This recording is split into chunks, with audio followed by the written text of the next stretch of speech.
आप सभी को रैमो का नमस्कार। एग्जामो यूट्यूब चैनल पर आपका हार्दिक स्वागत है। हमने एक रैमॉक सीरीज शुरू की है, रैमो क्यू का मतलब क्वेश्चन, जिसमें हम क्वेश्चन के थ्रू आपको शानदार शानदार कॉन्सेप्ट बता रहे हैं। और रैमॉक सीरीज में मैं वो क्वेश्चन कराऊंगा जो कॉन्सेप्चुअल होंगे और जिनसे फ्यूचर क्वेश्चन बनेंगे नए। जैसे एग्जाम में नया सवाल आता है तो लोग सोचते हैं ये तो हमने पढ़ा ही नहीं था, तो ये नए सवाल जो एग्जाम में आपको दिखने वाले हैं वो रैमॉक सीरीज से दिखेंगे भविष्य में। तो इसको बहुत अच्छे से फॉलो करना, कॉपी में नोट्स बनाना और रैमॉक की प्लेलिस्ट को जरूर से जरूर देखते रहें। ये 7वां वीडियो है सीरीज का। इसके पहले 6 वीडियो जो हमने किए हैं डिस्क्रिप्शन में लिंक मिल जाएगा और उसको आप जरूर से जरूर फॉलो करिए। तो चलिए शुरुआत करते हैं और इस सवाल को समझते हैं। तो ये सवाल आपको डायग्राम यहाँ थंबनेल में दिख रहा है, ठीक है, कि आपको एक ट्राइंगल दिया है और ये एंगल्स बराबर हैं, थीटा थीटा थीटा, ये 3 है ये 4 है, मुझे एक्स की वैल्यू चाहिए। ये एंगल 90 डिग्री है, राइट एंगल ट्राइंगल है।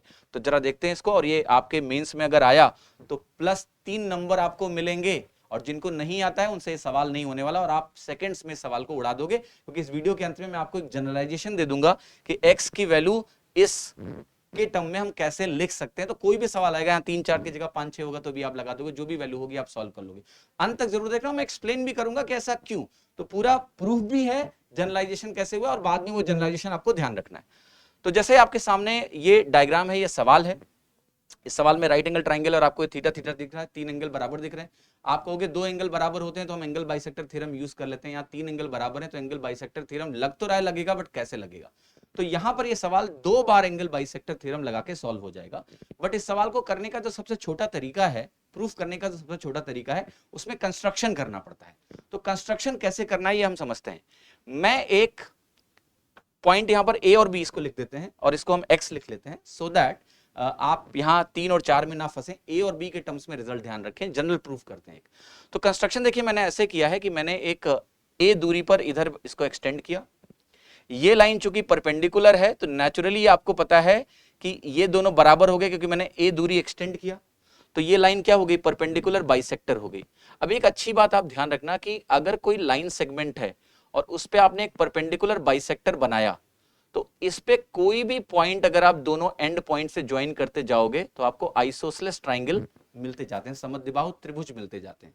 और समद्विबाहु त्रिभुज में जो ये मीडियन होता है ये एंगल बाइसेक्टर भी होता है, इसलिए ये दोनों एंगल थीटा और थीटा हैं। फिर से समझिएगा, ये ए और ए ये परपेंडिकुलर बाइसेक्टर हो गया क्योंकि ये दोनों बराबर हैं।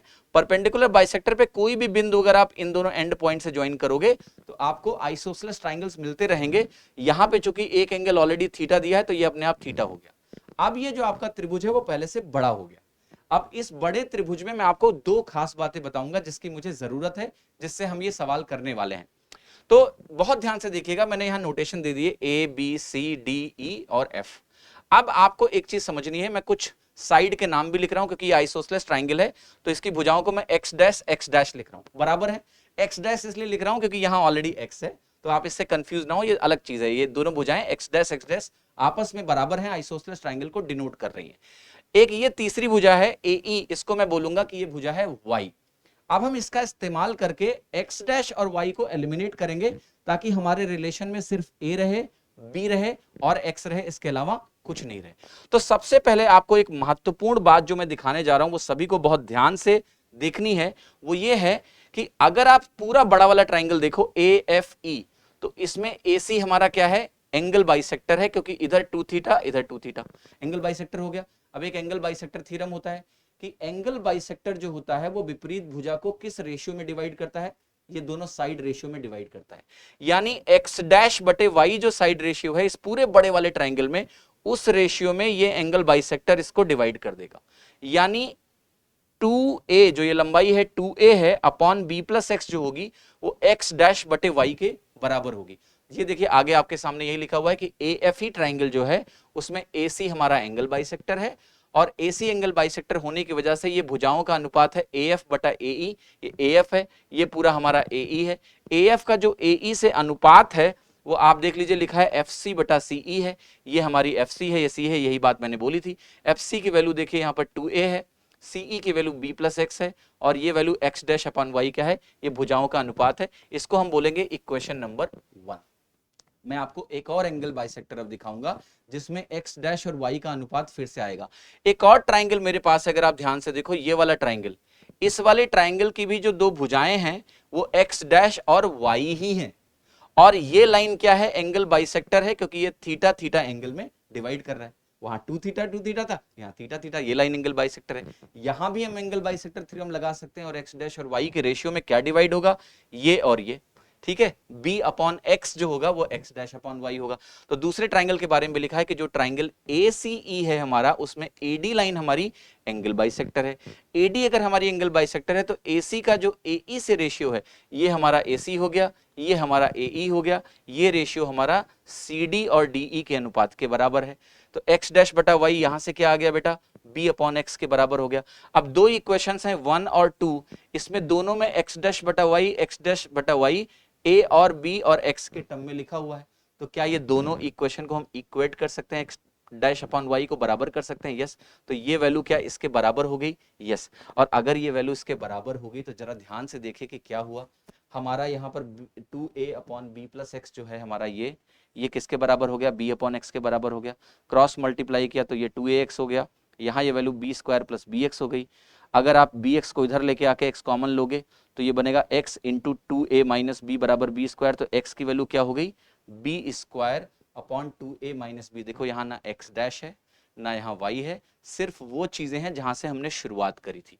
हमारे पास सिर्फ x है, b है और a है, और x को हमने a और b के टर्म्स में लिख दिया जब ये एंगल थीटा थीटा थीटा है। और क्या लिखा हमने कि x की value b square upon 2a minus b के बराबर है। एक बार फिर से इस रिजल्ट को बहुत अच्छे से देख लो कि जब ऐसा ट्राइंगल दिया हो, ये राइट एंगल ट्राइंगल दिया हो, ये थीटा थीटा थीटा एंगल हो, ये लंबाई a है, ये लंबाई मेरी b है और ये लंबाई x है, तो x की value b square upon 2a minus b होगी।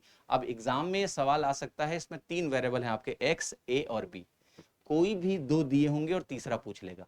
अगर a और b दिए हैं तो x पूछ लेगा, अगर x और a दिया है तो b पूछ लेगा, अगर x और b दिया है तो आपसे a पूछ लेगा। तो रिजल्ट क्या है, फिर से ध्यान रखो, b square upon 2a minus b. अब जो सवाल जहां से हमने शुरुआत करी थी, अगर वो सवाल आपके मेंस में आपको मिलेगा तो आप क्या करोगे, तुरंत ही उस सवाल का सत्यानाश कर दोगे। सत्यानाश सवाल का मतलब सवाल को तुरंत ही हम, सत्यानाश निगेटिव नहीं शब्द में बोल रहा हूं, नाश कर दोगे, खत्म कर दोगे, सॉल्व कर दोगे। आप तुरंत क्या बोलोगे, आप कहोगे कि एग्जाम में ये वैल्यू मुझे 3 दे दी गई और ये 4 दे दिया गया और ये मुझसे पूछ लिया गया, तो मैं x की वैल्यू को कैसे निकालूंगा। मैं कहूंगा मेरा b 4 के बराबर है, तो b स्क्वायर बनेगा 4 स्क्वायर बटे 2 टाइम्स a। तो 2 टाइम्स a मेरा क्या है 6, और 6 माइनस बी कितना है 4 है, तो ये वैल्यू हो गई आपकी 16, 16 बटे 2, और 16 बटे 2 हमारा क्या होगा 8 के बराबर होगा। तो इसका उत्तर कितना हो गया, जो सवाल मैंने आपको शुरुआत में दिया वो सवाल मैंने दिया आपको, उसका उत्तर होगा हमारा 8 के बराबर होगा। और एक बात आपको ध्यान रखनी है कि इसको आप फटाक से यूज करके अपना उत्तर लगा सकते हैं। अब मैं आपको एक होमवर्क देने जा रहा हूं, और वो होमवर्क आप सभी को करके मुझे कमेंट में इसका उत्तर बताना है कि उसकी वैल्यू क्या होगी। तो वो होमवर्क क्या है, जल्दी से ये होमवर्क ले लीजिए और ये आपको सॉल्व करके मुझे बताना पड़ेगा, ठीक है। जिन लोगों ने भी इस वीडियो को ठीक से देखा है वो इसका उत्तर बड़ी सरलता से कर पाएंगे। तो यहां पर मैं आपको एक सवाल देने जा रहा हूं, उस सवाल में जो मैं आपसे पूछने जा रहा हूं वो बहुत ध्यान से देखिएगा। मैं आपसे a की वैल्यू पूछने जा रहा हूं और मैं आपको b की वैल्यू देने जा रहा हूं कि लेट से 8 के बराबर है, और x की वैल्यू मैं आपको देने जा रहा हूं लेट से कि 16 के बराबर है। तो आपको मुझे बताना है कि a की वैल्यू क्या होने वाली है। कमेंट करके अपना उत्तर जरूर बताएं। आशा करता हूं कि आपको ये रैमॉक सीरीज पसंद आ रही है और इससे आप बहुत कुछ सीख रहे हैं। इस वीडियो को लाइक करना ना भूलें और कमेंट जरूर करें कि इस सीरीज से आपको कितना फायदा मिल रहा है। धन्यवाद, मिलते हैं अगले रैमॉक के वीडियो में। तब तक अपना ख्याल रखिए, स्वस्थ रहिए, मस्त रहिए। Thank you.